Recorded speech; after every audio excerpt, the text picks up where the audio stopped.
Sziasztok, én Dusi vagyok, és a mai napon vlogolni fogok. Menni fogunk a Puskás Arénába Montenegró-Magyarország meccsre, és már nagyjából fel vagyok öltözve, ez lesz az outfitem. Nem, nyugalom, nem ez lesz rajtam forma, csak mivel 1 fok van, ezért be kell öltözni, most elmegyek fogat mosni, és akkor még nyilatkozok az autóból nektek, meg megyek fogat mosni. Na hát sziasztok, itt is vagyunk a fürdőben. Fogat mosunk, arcot mosunk. Csak vigyázzam kell, kijött a pattanásom. És mérges vagyok most. Mert persze, hogy pont ma kell kijönni a pattanásomnak. Még lesz rajtam farmer, meg egy pulcsi.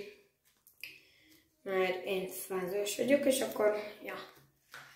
Egyik barátunkkal megyünk. Fogat mosok és nyilatkozok.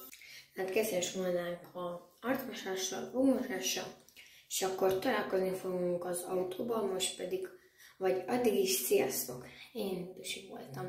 Ja, nem köszönöm ki, mert autóban még fogok veletek találkozni. Addig is sziasztok.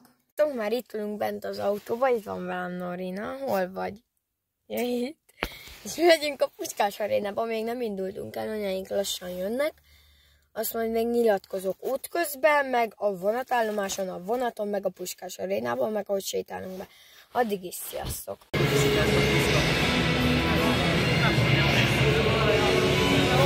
Több másképp képzelni.